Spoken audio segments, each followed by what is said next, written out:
I am so excited to have here with me today Tracy Blair. Tracy has over 10 years of real estate experience in Los Angeles County, which is right next door to Ventura County, where I am. She has become the expert on healthy, sustainable, resilient homes and home building.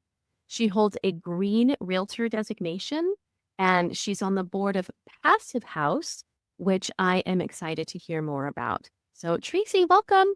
Thank you so much for having me, Tracy. It's my pleasure. Thank you. Well, let's dive right in. I would love for you to share with people what inspired you to first get involved with Passive House. Good question.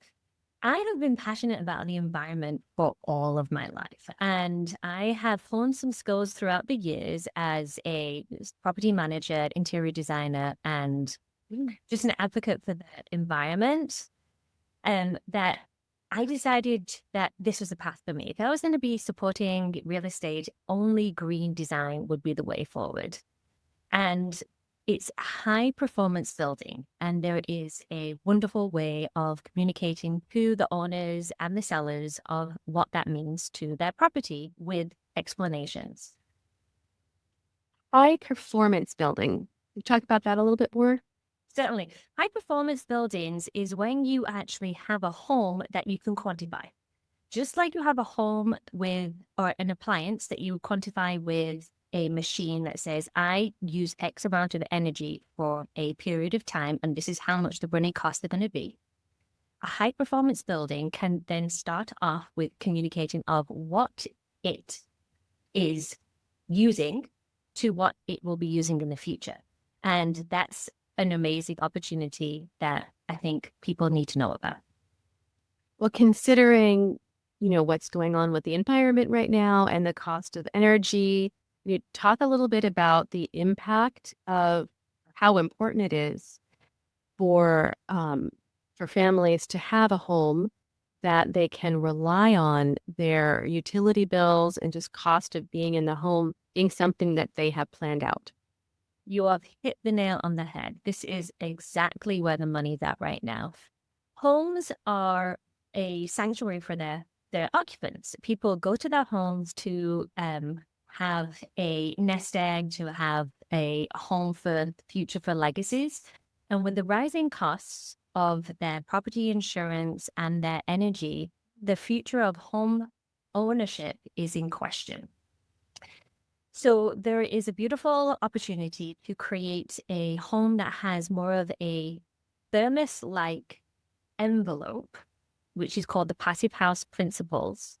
And with creating an envelope that is more airtight, you then lessen the need of energy going in and out. Say that your house breathes, everything breathes. It has a sucking in and a sucking out. The Passive House Principles, which I'm an advocate for, they support having a home either built or rehabbed to support the structure, the insulation. And in doing so, you can bring down your energy costs up to 80%, which is phenomenal, right? It's definitely Absolutely. huge. Absolutely. Exactly. So when I can't say the exact number, but I believe in the last 2 years, I think you have to confirm, the energy's gone up 30%. So electric has gone up 30%, and it will continue to go up. The cost of electric, the more people jump on and support the structure of going coal-free, energy stores going up, blackouts potentially happen, the need for more energy, creating more of a local environment that can support that with different alternative energy sources. Therefore, this will keep our energy at a potential lesson so they understand the cost going forward of what that means. So, Wow. Okay. That's amazing.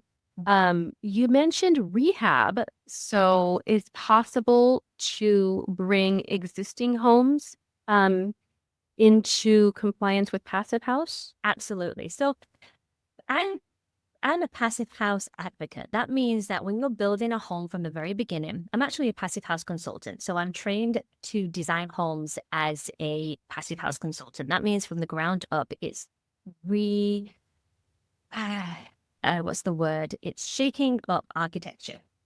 It's like redesigning architecture, it's disrupting it. And Passive House Principles, there is an amazing group of people that are supporting the bill. There's an assembly bill in California to have passive house as an alternative to Title 24. Title 24 is fantastic. Anybody who's been in the world of construction understands that Title 24, you need to oblige. So architects, designers, they have to go up to this barrier, right? So what happens, this barrier, the laws every 4 years get changed, and the companies, okay, you must follow these rules.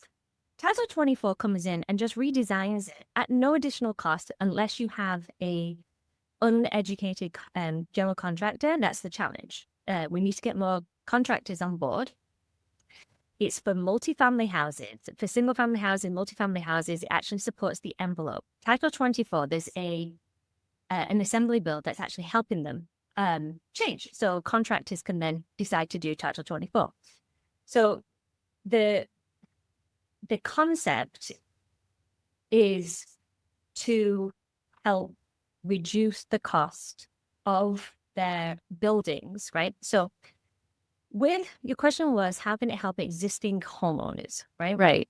Yeah. So probably 90% of homes are not to passive house standards, right? Right. It would take a deep energy retrofit to make it to passive house standards, but all the new homes should be built at passive house standards.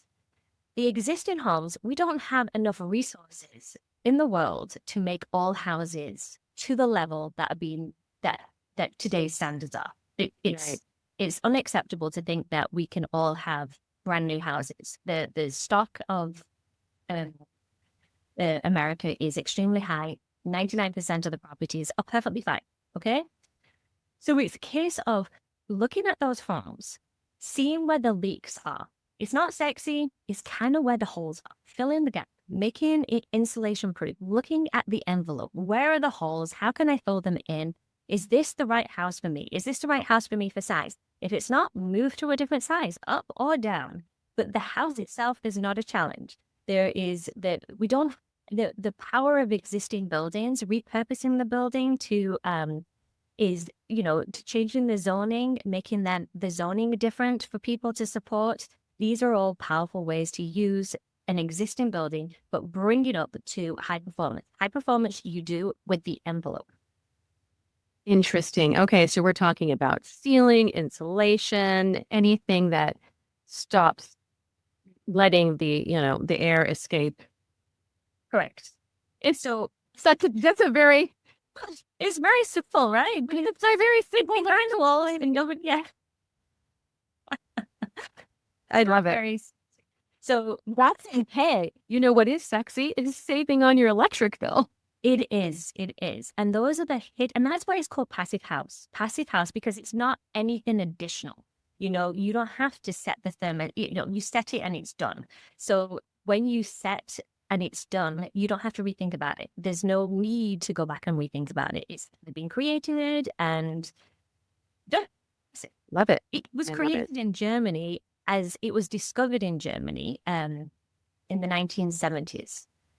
Accidentally. It was not intentional, but they found that when they created the houses this way, it actually had all these additional benefits: air quality, comfortability, sound, and fresher air. So the passive house principle, one of the amazing principles, they have several, is the air quality and the comfortability of the inhabitants. And they use that by bringing fresh air in and taking dirty air out.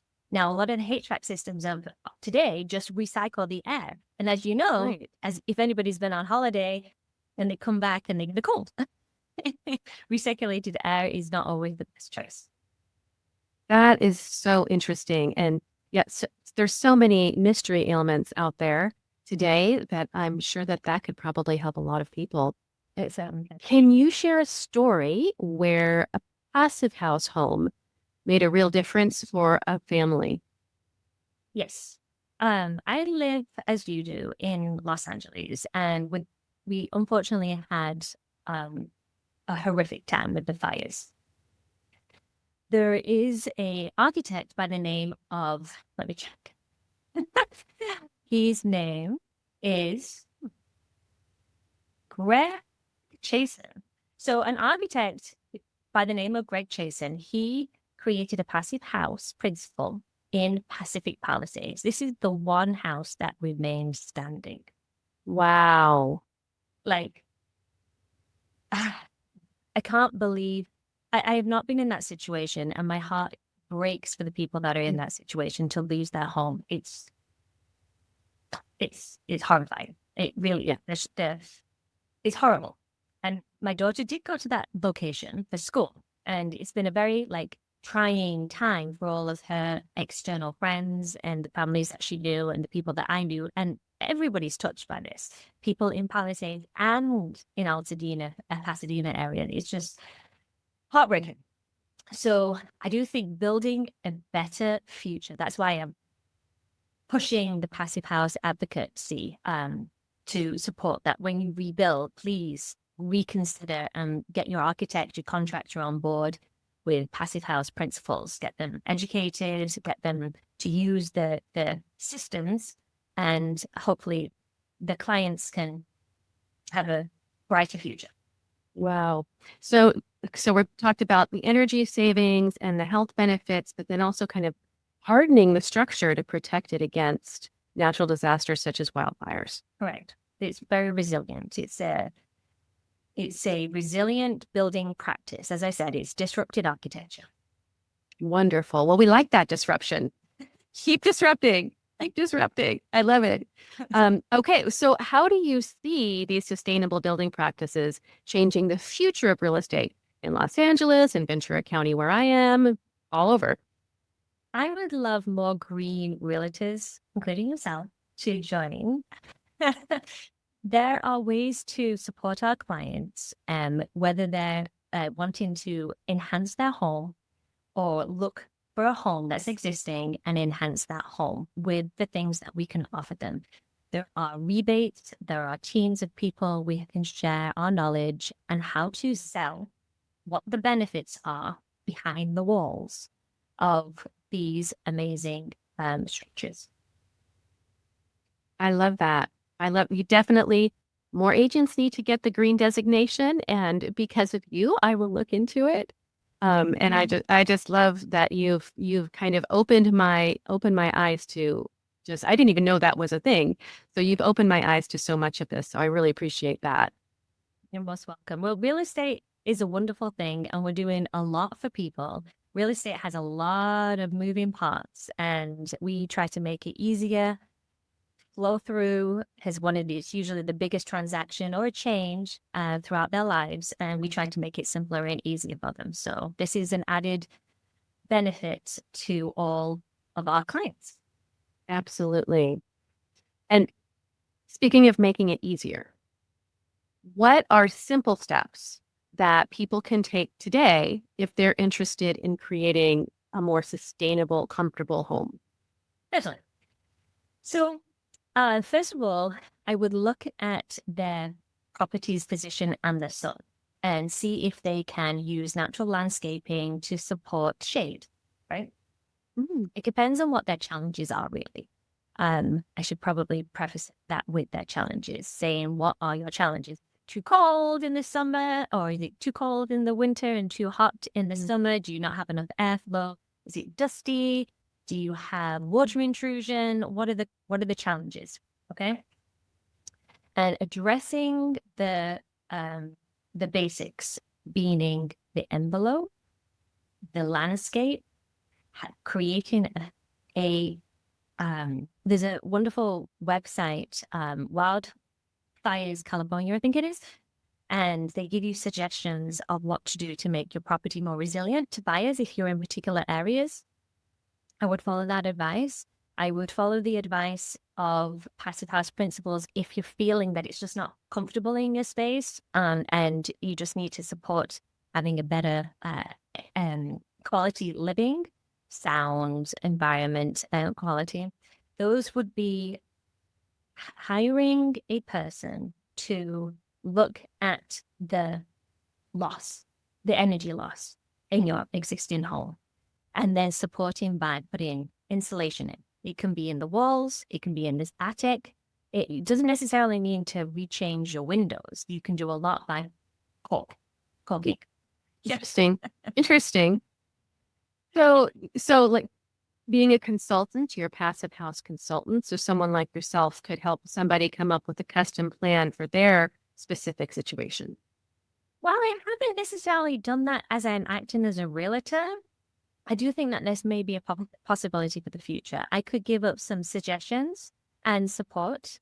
I know that there's rebates out there for people that are positioning themselves to purchase a house, and it may be an existing home, but it might not be facilitating to the level of comfortability that they're wanting. I can support them by bringing their rebates and their knowledge and the teams to make that house, when they move in, ready to perform. Well, I love that. I'll be reaching out to you to find out the tips and tricks of where to find those rebates so I can get them for my clients. Exactly. And so the rebates are definitely out there. And then if you on the selling side, providing information, there's a recent California Berkeley. It's like the test subject right now. They have requested, I may get all the information a little bit confused because I'm excited to present, but the California Berkeley, they have requested that anybody selling their home or buying a home, they have to have an energy bill. And that means that an energy comes in and audits their home as is, just like a appliance. The house is now become an appliance. So it comes with a little label that says this house uses X amount of energy. Oh. They expect the buyer to do the work. So you can negotiate a price down. That's why a realtor comes in really handy, by the way. So it's a dance between what the house can do to what the house can be. And they're expecting the exchange to become, it's caused a bit of a hiccup, as you can imagine. Sure. People are happy for it, some people are not happy for it, but that's the future. Wow. And it's happening now. That is so important for people to know. And I'm sure that'll be coming up in our own personal real estate practices in the not too distant future. So definitely something for all real estate agents to learn more about. I think. Yes. Well, Tracy, I know that you have to get going, but before we wrap up, is there anything else that you'd like to share? No, I'm just very grateful for this opportunity to share passive house principles and the future of green realtors. Thank you. I love it. So now if anybody would like to reach out to you and has questions for you, what's the best way for them to reach you? I currently have a website called tracyblair.xprealty.com. We'll put that link down in the comments for people. You can reach out to me there. I'm happy to support. Okay, wonderful. Okay, well, Tracy, thank you so much for being with us here today. I learned a lot. And I'm sure it helped everybody who got a chance to see this video. And we'll be talking to you again soon. Thank you so much for your time, Tracy. All right. Have a great day. Bye.